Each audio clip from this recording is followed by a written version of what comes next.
The Wuhan lab at the center of the COVID virus back in the spotlight.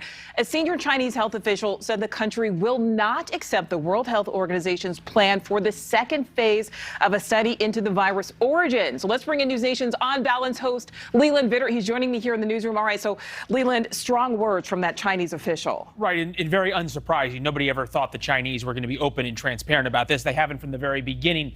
The vice minister of the Chinese National Health Commission said he was rather taken aback that the plan includes further investigation into the lab leak theory, even though the lab is in Wuhan where the virus started.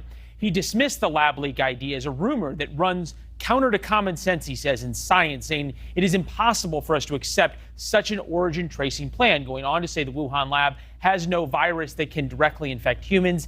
That sort of flies in the face of much of the evidence we have right now, including that the lab in Wuhan did gain of function research, meaning it studied how to make those viruses deadly just before the coronavirus outbreak.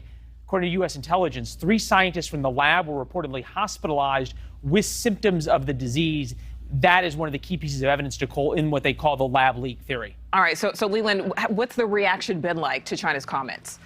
Well, the Biden administration, remember, has sort of moved in, and the president has said that he wants an investigation into this. The Biden administration released a statement criticizing China's reactions of the WHO's second phase, reading, quote, "We are deeply disappointed." This is the United States talking, that the Chinese position is irresponsible and frankly dangerous, going on to say this is about saving lives in the future and it's not time to be stonewalling. It's pretty clear the Chinese won't cooperate with WHO investigation, and their reaction is straight out of that old Soviet playbook: admit nothing, deny everything, and make counter accusations. You might remember, Nicole, just a couple of weeks ago when the lab leak theory sort of came back around, the Chinese started trying to blame the United States and say it could have come from one of our military labs. All right, much more to come on this, I am sure. Leland, thank you.